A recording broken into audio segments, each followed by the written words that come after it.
Muy buenas noches amigos de esta misma semana. Diana Lora les acompaña durante la próxima hora en este resumen comentado de las informaciones que esta misma semana han sido noticia. Varios temas para esta noche. Vamos a hablar sobre el COVID-19 a propósito de que el 14 de febrero se inicia la vacunación de los niños de 5 a 11 años, pero también cómo ha estado la venta de las pruebas rápidas y la vacunación en los últimos días. Vamos a hablar también sobre los hallazgos en la cárcel de La Victoria. Había de todo, desde un centro de internet hasta neveras, abanicos, todo lo que fue incautado a los presos y las explicaciones de la directora del nuevo modelo de gestión penitenciaria. También vamos a hablar sobre Punta Catalina, después de que el presidente anunciara el retiro del contrato del Senado para que sea conocido en el Consejo Económico y Social y todo lo que se ha movido alrededor del tema en los últimos días. Y por último, vamos a hablar sobre el naufragio de la embarcación que salió de las Bahamas en el que iba un grupo de dominicanos. Varias familias en Baní están desesperadas desde que sus familiares supuestamente salieron en ese viaje ilegal y no han vuelto a tener noticias. Esos son los temas de esta noche. Regresamos de inmediato. Esta misma semana. Vamos a empezar el programa hablando sobre el COVID-19 y la decisión que han tomado las autoridades sanitarias de empezar la vacunación de los niños de 5 a 11 años a partir del próximo 14 de febrero. Veamos lo que dijeron las autoridades. Los centros educativos coordinarán con las autoridades locales de educación y de salud pública la fecha de vacunación en cada espacio educativo, una vez recopiladas las autorizaciones firmadas por los padres de los menores. Bueno, ya ustedes escucharon, esto se hará en las escuelas y con la autorización de los padres. Otro tema relacionado al COVID ha sido la buena venta que han tenido en las farmacias las pruebas rápidas, a pesar de que estas pruebas no están siendo aceptadas para el tema de licencias médicas, resultados oficiales, pero de todas maneras han encontrado muy buena venta en las farmacias del país. Adelante. La vendemos por cajas, muchas veces vienen y se venden 2 y 3 cajas al día. Por ejemplo, nosotros trabajamos por turno. En cada turno se vende 2 y 3 cajas. La caja trae 40 unidades. El precio es a 3.10 con el descuento que se le hace, viniendo aquí 2.48. Bueno, y a pesar de que esta semana las autoridades extendieron el plazo para presentar la tarjeta de vacunación con 3 dosis aplicadas para la entrada en vigencia de esa disposición, siguen acudiendo personas de manera masiva a aplicarse esa tercera dosis de refuerzo. Y qué bueno, vamos a ver cómo ha estado la asistencia esta semana. El proceso de vacunación ha estado fluyendo con mucha presión de personas, han estado acudiendo a este centro, principalmente aquí en Megacentro. Este centro siempre vive lleno, viven acudiendo muchas personas. Ayer se vacunaron más de 1.300 personas. Hoy por igual sigue el flujo de personas que se están inoculando con la tercera dosis. Y eso es lo importante, que la población vaya de manera masiva, organizada, a aplicarse su tercera dosis, porque aunque sabemos que las vacunas no evitan el contagio, sí son muy efectivas para evitar la hospitalización, la gravedad y las muertes. Y esa tercera dosis aumenta bastante esa protección justamente contra la gravedad de la enfermedad. Vamos a hacer una pausa y cuando regresemos vamos a hablar de Punta Catalina, todo lo que ha ocurrido después de que el presidente Luis Abinader anunciara que llevará el proyecto al Consejo Económico y Social y lo sacará del Congreso. Ya volvemos.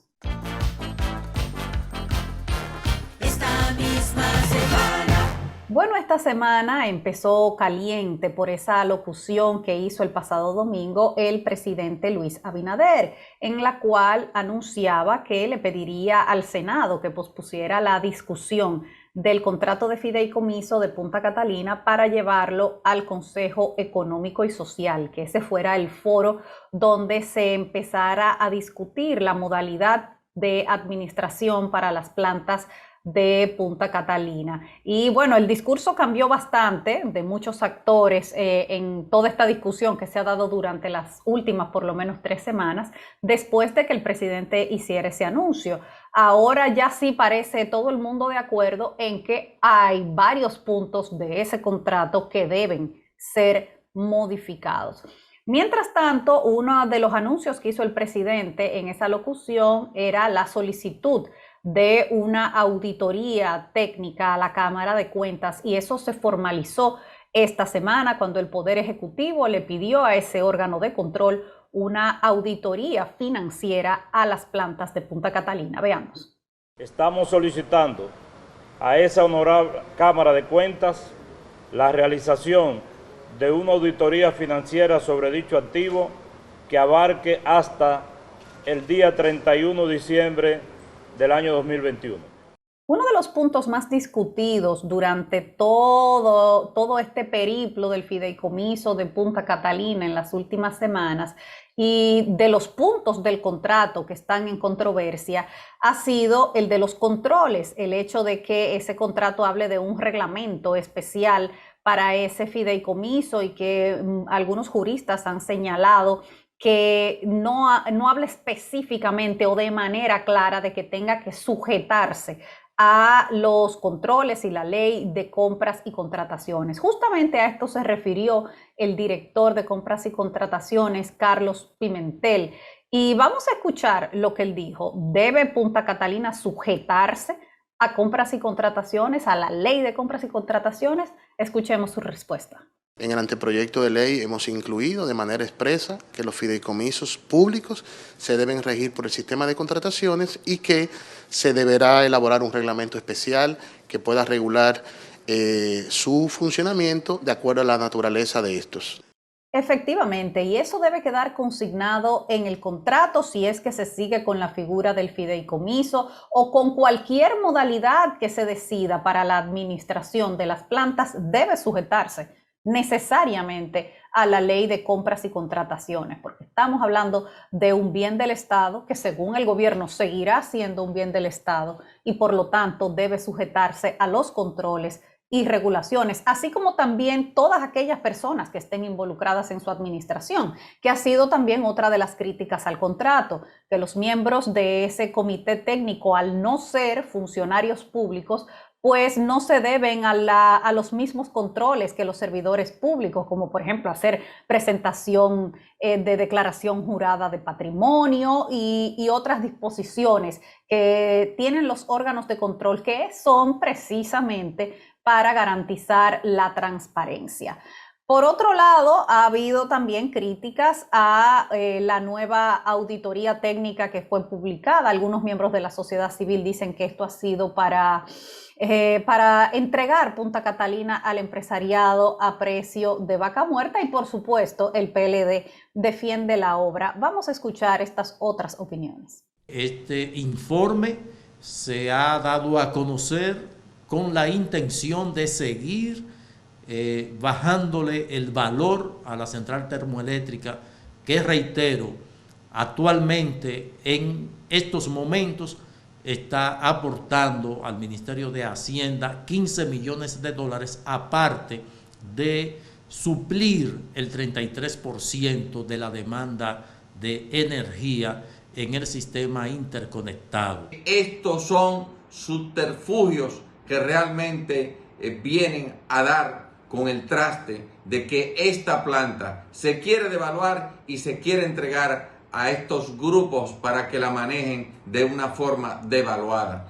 Bueno, están pendientes las auditorías definitivas que se harán a la obra de Punta Catalina, que son necesarias, tanto la técnica como la financiera, ambas auditorías son necesarias. Y este es un paso que debió haberse hecho antes que el contrato también, que era una de las prisas que tampoco entendíamos. ¿Por qué? Si ya hay una auditoría adjudicada a una empresa que la va a realizar, ¿por qué no esperar el resultado de esa auditoría, entre otros puntos, para determinar el costo real de la obra y no tener que poner un precio de referencia?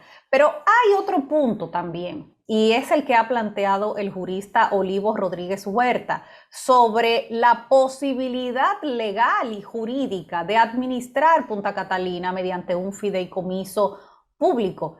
Y aquí él ha hecho un señalamiento que ha sido objeto de debate, y es necesario aprobar la ley de fideicomiso público antes que hacer un fideicomiso para Punta Catalina. Él opina que sí, que con las leyes que tenemos actualmente no es posible regular un fideicomiso de esa naturaleza. Vamos a escuchar lo que dijo el jurista Olivo Rodríguez Huerta. Y si me quieren criticar los que hablan de la privatización, que así lo hagan. Yo creo que el modelo que se siguió con la capitalización de las empresas públicas en el campo de generación no hidráulica, que es el tema de, por ejemplo, de Gejaina y de Gitabo, ha dado resultados positivos, un modelo de sociedad, de comercio, de economía mixta en el que coparticipen el sector público y el sector privado. Pero bien, no quiero tampoco excluir cualquier idea, pero para que una idea de fideicomiso pueda ser viable en el campo de una actividad sometida a una regulación, como sucede en el campo de la electricidad, será necesario indispensablemente que exista una ley. Y justamente en esa alocución del presidente el pasado domingo, ese fue uno de los puntos que él tocó, que a partir del próximo 27 de febrero, cuando inicie la nueva legislatura, ellos iban a someter un proyecto de ley para regular los fideicomisos públicos. Entonces uno no entiende por qué se hizo el fideicomiso de Punta Catalina primero que eso. ¿Por qué no primero aprobar la ley y luego el contrato de ese fideicomiso que tendría que sujetarse a esa ley? ¿Cuál era la prisa? ¿Por qué empezar por los pies en vez de la cabeza?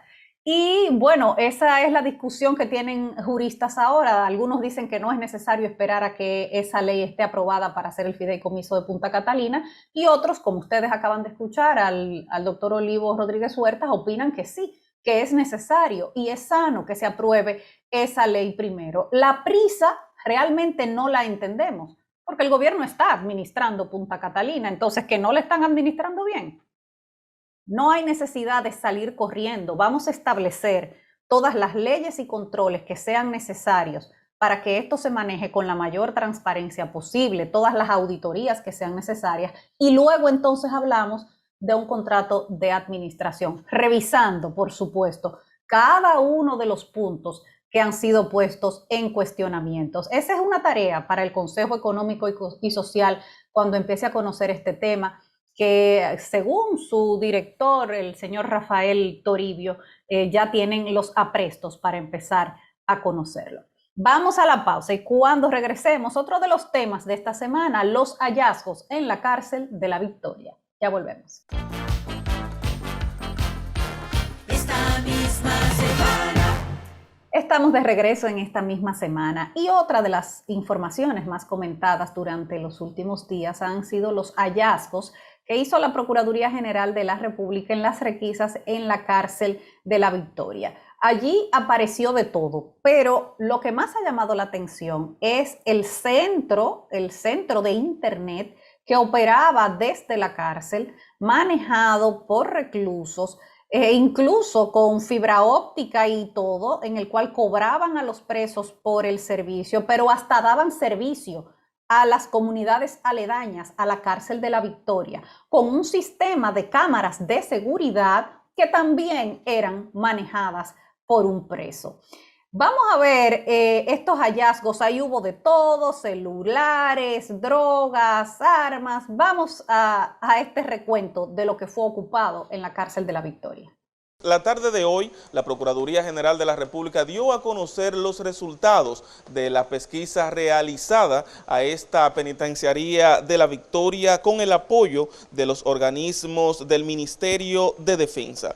Durante la operación, las autoridades penitenciarias desmantelaron los equipos tecnológicos instalados en un espacio físico que operaba como un centro de retransmisión de señal de internet que permitía tener wifi a todos los privados de libertad de esta penitenciaría e incluso a los residentes de la comunidad. Encontraron también 496.003 cigarrillos de una marca conocida, los cuales además son introducidos al país de contrabando, según la Procuraduría Procuraduría General de la República por la frontera terrestres. 2 uniformes de la policía, una chamarra militar, 17 relojes, un teléfono fijo, 40 abejones para recortar, una calculadora y 720 abanicos que serán reinstalados atendiendo a la necesidad climática, según indicó la Procuraduría General de la República. Según estuvo indicando la Procuraduría General de la República, estos aparatos electrónicos serán devueltos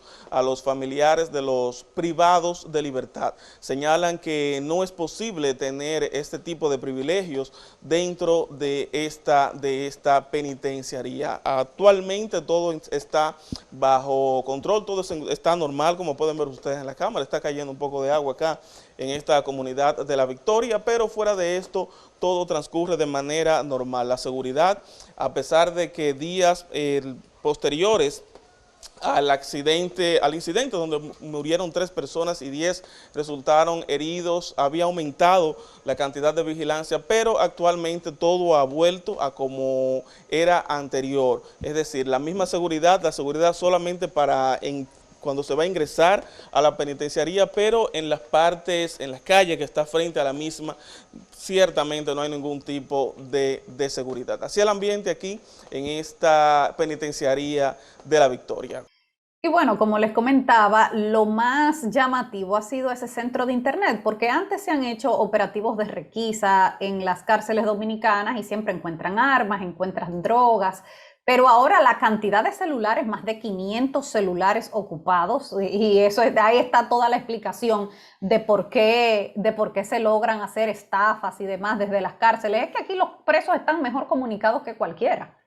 Y la prueba es que tenían internet con fibra óptica. Internet con fibra óptica, por el cual los presos pagaban servicios para conectarse. Así como un paquetico de recarga que usted le pone a su teléfono, así mismo.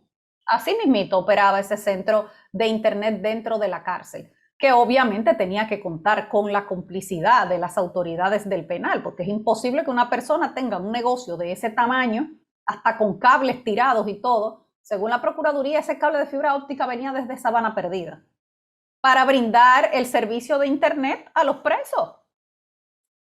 Y miren la cantidad de veces que se ha anunciado en República Dominicana que van a suspender la señal, que van a poner bloqueadores para que los presos no puedan comunicarse con el exterior, lo cual primero es una admisión de que no pueden controlar que entren celulares y teléfonos y computadoras y tabletas y de todo, porque ocuparon de todo eso también, que no pueden evitar que esas cosas entren a la cárcel. Entonces siempre se ha hablado de poner unos bloqueadores, hasta proyectos de ley han hecho sobre ese tema, cosa que nunca ha pasado, porque los presos siempre han seguido teniendo contacto con el exterior a través de dispositivos electrónicos.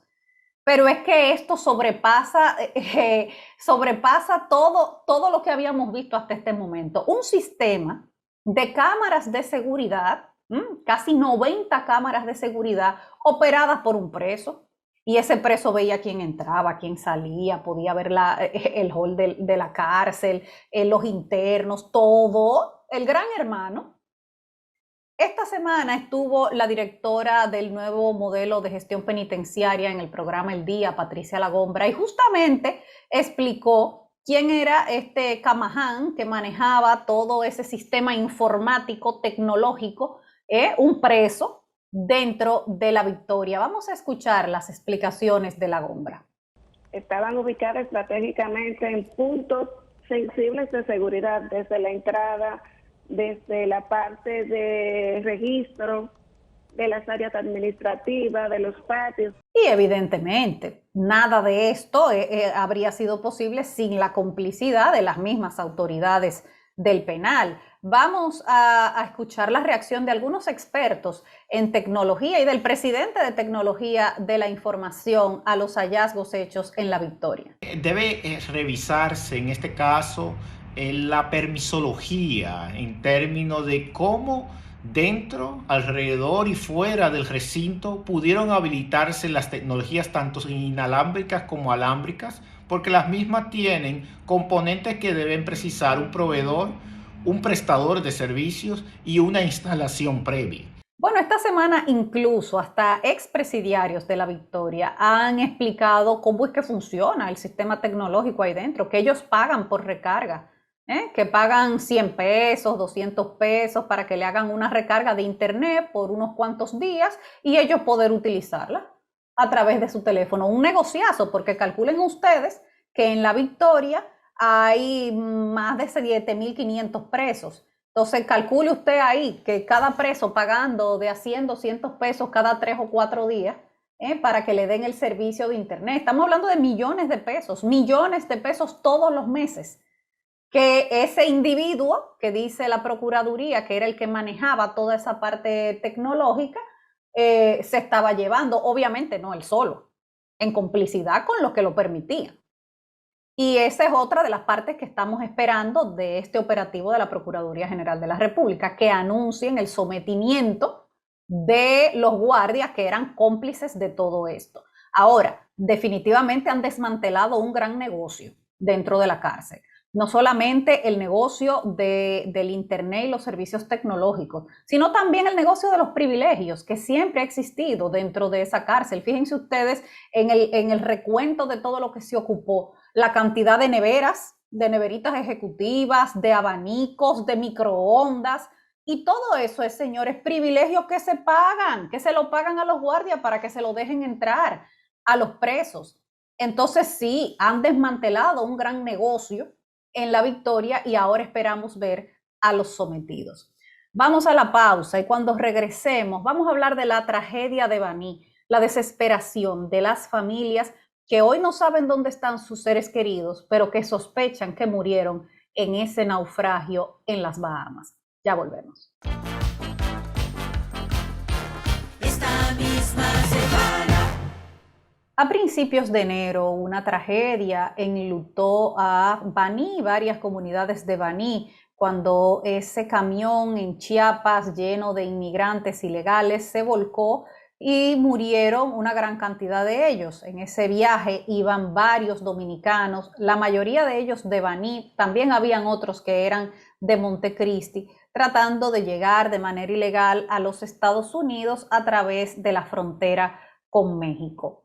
Bueno, pues hemos sabido mucho de lo popular que es esa ruta para que se vayan dominicanos de manera ilegal a los Estados Unidos, de cruzar la frontera con México. De hecho, hubo sometimientos después de esa tragedia de los organizadores de estos viajes en Baní. Pero ahora vemos que no es la única ruta utilizada, no solamente cruzando la frontera de México, no solamente viajando en Yola hacia Puerto Rico, ahora también surge otra ruta y es de manera ilegal en embarcación desde las Bahamas, volando de República Dominicana a las Bahamas, o yendo en embarcación de República Dominicana a las Bahamas y luego desde las Bahamas en otra embarcación tratando de entrar de manera ilegal por las costas de la Florida.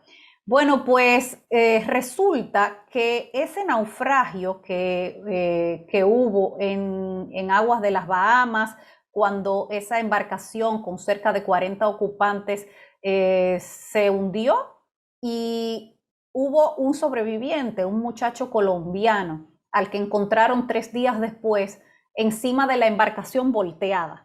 Ahí como lo ven ustedes en esa imagen, esa embarcación volteada, encima de esa embarcación, encontraron a ese muchacho de 22 años, que es el que ha narrado lo que ocurrió en ese naufragio. Él iba con su hermana, a la que vio morir, y según él, después de haber zarpado, horas después, el motor se descompuso y los organizadores del viaje, el capitán de la embarcación y su ayudante, se fueron en otra embarcación más pequeña que tenían, supuestamente a buscar ayuda, pero los abandonaron y los dejaron a su suerte. Y el fuerte oleaje terminó volteando la embarcación. Y ahí murieron prácticamente la mayoría, según el relato del joven. Ahí murió su hermana y él la vio morir. Y dice él que era una desesperación, las personas agarrándose una de las otras, tratando de salir a flote. Y que luego un pequeño grupo logró sujetarse a la embarcación que volvió a subir, pero boca abajo, volteada. Lograron agarrarse de esa embarcación, pero con el paso de las horas y los días fueron perdiendo fuerzas y se fueron muriendo uno a uno los que quedaban. Y él los vio morir a todos. Y según este joven, en esa embarcación iba un grupo de dominicanos. Y ahora resulta que sabemos que eran de Baní, que eran de varias comunidades de Baní, que hoy sus familiares están desesperados porque ellos mismos han narrado que efectivamente sus familiares se fueron a las Bahamas para intentar entrar hacia los Estados Unidos. Vamos a ver la historia de este joven de 30 años que residía en el sector de Los Mameyes en Santo Domingo Este y es, según sus familiares, ellos creen que es una de las víctimas de las personas que fallecieron en este naufragio. Hasta ahora se sabe de al menos 6 personas. Vamos a conocer el caso de Ricardo Josué López, de 30 años, y la narración que hace su madre. Yo no me di cuenta cuando él salió. Yo me di cuenta fue cuando me avisaron de la tragedia. Yo no sabía nada de lo que mi hijo estaba planificando. Yo me enteré sorpresivamente. Yo no sé con quién se conectó, yo no sé nada. Porque cuando yo me di cuenta, yo me di cuenta y yo no sabía que él estaba planificando eso. No sabía que él estaba haciendo eso. Porque si yo me doy cuenta, él no lo hace. Él no lo hace. Si yo me doy cuenta, mi hijo no hace eso. Ay, mi hijo, yo no lo dejo meterse en él. Y esta semana justamente conversaba con José Dicen, periodista del Listín Diario, que ha estado en conversación con las familias. Y la verdad es que la narración del caso de Wilkin, ese muchacho apenas de 18 años, según le han narrado a José Dicen, él había hecho el pago del viaje. Estas familias pagaron entre 18,000, 20,000 y 20,000 dólares por este viaje, para que ustedes entiendan la magnitud de esta red de tráfico de personas. Oigan las cantidades que se manejan. Pero que después que había ocurrido el accidente en Chiapas, donde murieron tantos vanilejos, él se había arrepentido de irse y se lo había comunicado hacia los organizadores, pero los organizadores le dijeron que ellos no devolvían el dinero, que ya él estaba montado en ese viaje y se fue, Hay otros casos también, está el caso de una señora también de 30 años, de la cual no se sabe nada. Esa se había ido en noviembre hacia las Bahamas y estuvo desde ese momento hasta el 22 de enero, que fue el día en que salió este naufragio, en comunicación con su familia. Ellos sabían que ella estaba ahí en las Bahamas, pero desde ese día han perdido contacto con ella y ellos sospechan que también estaba entre las viajeras y los viajeros dominicanos que perdieron la vida en este naufragio. También la pareja de esta señora, de María Estefanía Báez Paniagua, a la que conocían como Fanny, y que es madre de 3 hijos, también su pareja había salido hacia los Estados Unidos de manera ilegal y tampoco han vuelto a tener comunicación con él. Las familias se quejan en este momento de poco contacto con las autoridades para determinar si efectivamente sus familiares iban en estos viajes ilegales. El Ministerio de Relaciones Exteriores dice que se encuentra en comunicación con las autoridades de la Florida. Vamos a escuchar lo que ha dicho la Cancillería. A través de nuestro Consulado General en la ciudad de Miami, con jurisdicción en lo que es el estado de la Florida, se encuentra en contacto con el Departamento de Estado de los Estados Unidos, asimismo la Guardia Costera, en torno a lo que son las investigaciones relacionadas con el trágico naufragio de una embarcación ilegal que se dirigía a territorio estadounidense. Bueno, y hay personas detenidas, personas de Baní. De hecho, en el caso de 2 de los viajeros que sus familias sospechan que son víctimas de este naufragio, eran vecinos de las personas que supuestamente organizaron estos viajes y al parecer era una ruta popular en Baní para llegar de manera ilegal a los Estados Unidos, hacerlo a través de las Bahamas, de las Islas Bahamas. Y fíjense ustedes el costo que tiene esto. Son redes muy bien organizadas. En el relato que les mencionaba del joven colombiano que sobrevivió, hablaba de varias nacionalidades, de grupos de personas de varias nacionalidades que iban en esa embarcación, que iban jamaicanos, que iban haitianos, que iban dominicanos, que iban colombianos y que iban cubanos. Esto es una red internacional de tráfico de personas. Y fíjense ustedes cómo hoy la desesperación, la incertidumbre embarga a estas familias que hoy no saben si su ser querido se lo tragó el mar o están vivos en algún lugar. Yo creo que esto debe llamar a todos los dominicanos a que no lo hagan, que no lo hagan. Sabemos que todo el mundo quiere buscar su mejoría.